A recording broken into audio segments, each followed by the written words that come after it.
विष्णु महेश जानिए के रहे स्वर्गीय जनाब हैदर अली गुरु जी और दादा राम कैलाश लाल जी लहरी गुरु जी तीनों जने इलाहाबाद के स्थान रहे। आजकल भैया बहुत आई गए लेकिन तीन जने जगह के लिए नहीं गए दावत है भैया का गौलन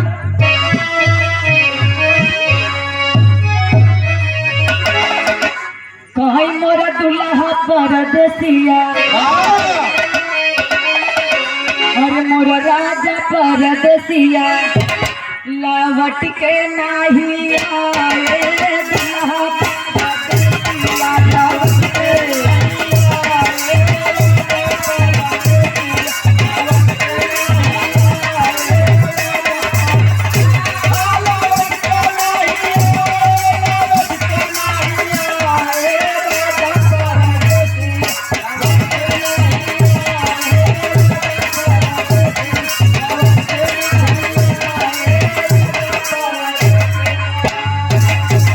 दुल्हा परदेसिया लवट के चिट्ठी लिख ली भेजत लेकिन दुल्हा आवे खातिर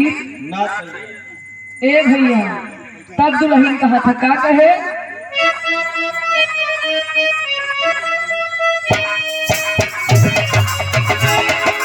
माँ भी का पूछ भी का बिताएगा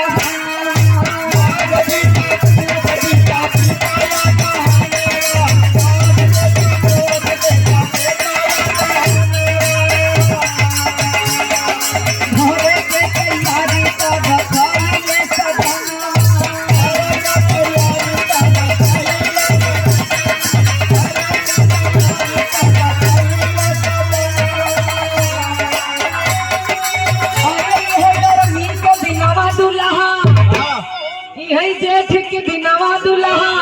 और बीतै ना बीतावै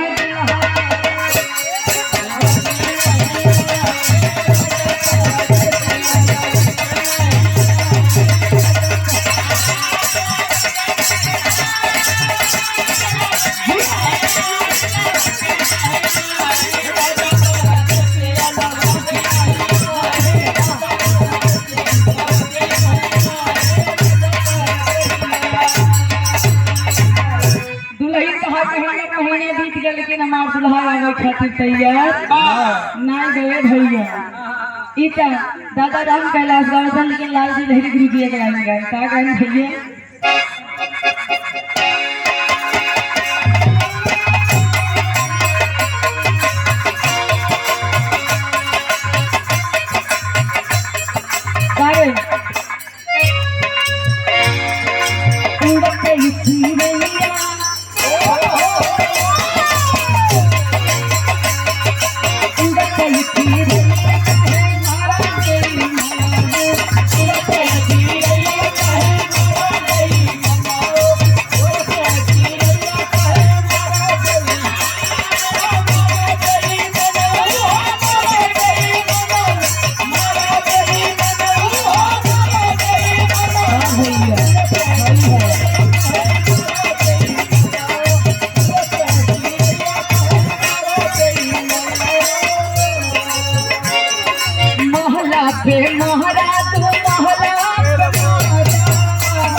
में मारा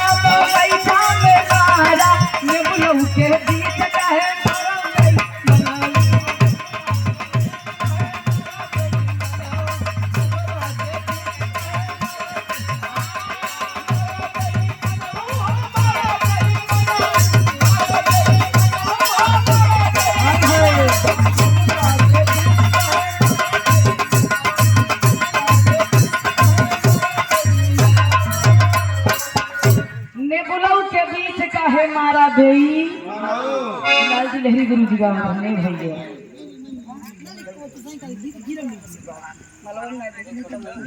अगला बंद निकल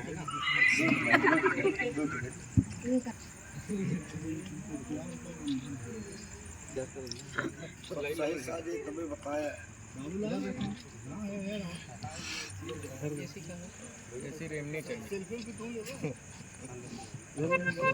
ए बबलू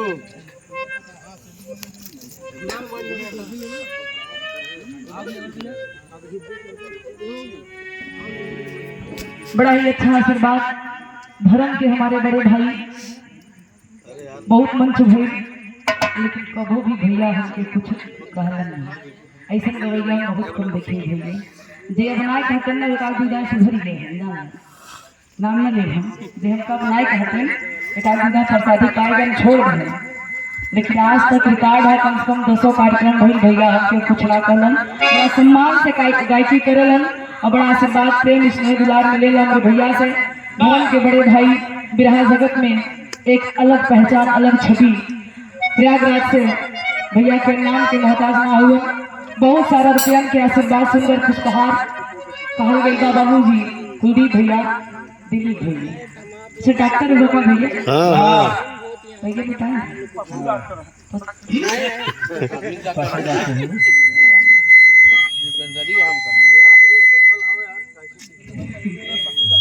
सच्चाई आज के समय में रुपया पैसा बहुत कमा लेगा आजकल देखा एक से गंदा वीडियो वायरल हो जाते तब करोड़ों करोड़ों रुपया लोग कमाते हुए मिलियन मिलियन व्यूज जाते हैं कमाई गलत करबा तबो कमाई बा सही करबा तबो कमाई बा लेकिन मान सम्मान पहचान बनाना एक अलग चीज है महीने में 2 कार्यक्रम करा लेकिन सम्मान से करा और छुछेरों के 2000 में रोज गावा तो शायद हम एको दिन भैया एको दिन खाली रहे लेकिन सम्मान सम्मान होता है बहुत बहुत धन्यवाद बा सकल समाज के प्रणाम आशीर्वाद की कामना बा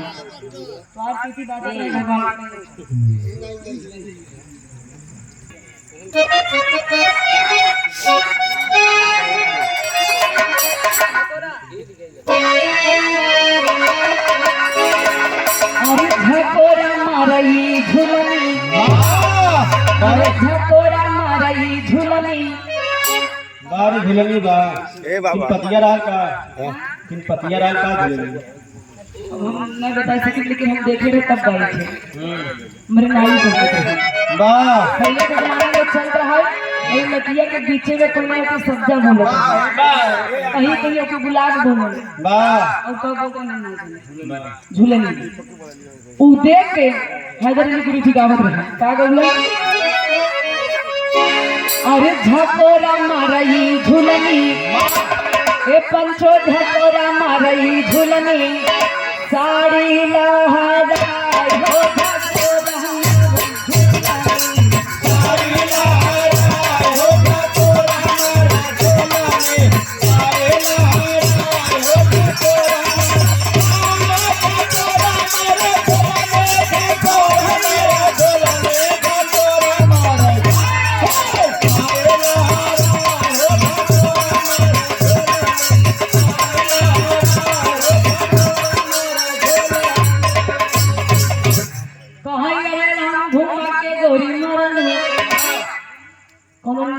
निकवास लगी देख लेते हैं कहा अरे राम घुमा के गोरी मरलू ना झरी ऐसे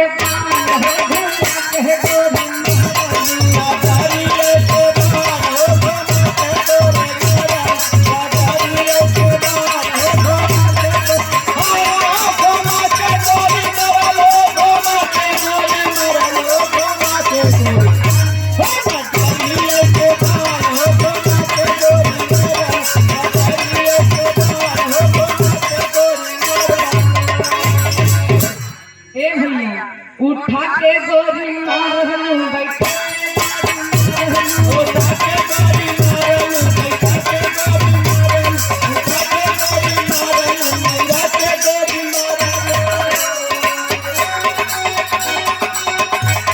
उठा के गोरी मारेलू बैठा के गोरी मारेलू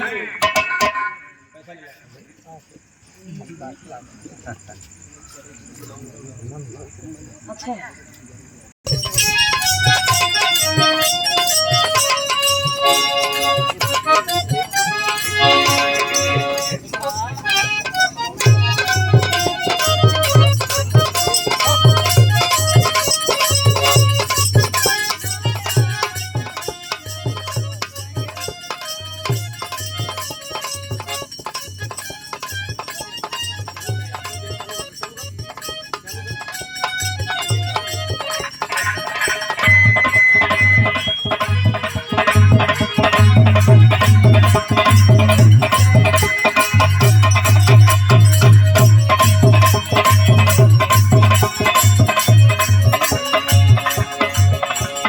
और हमारे धर्म के बड़े भाई वाह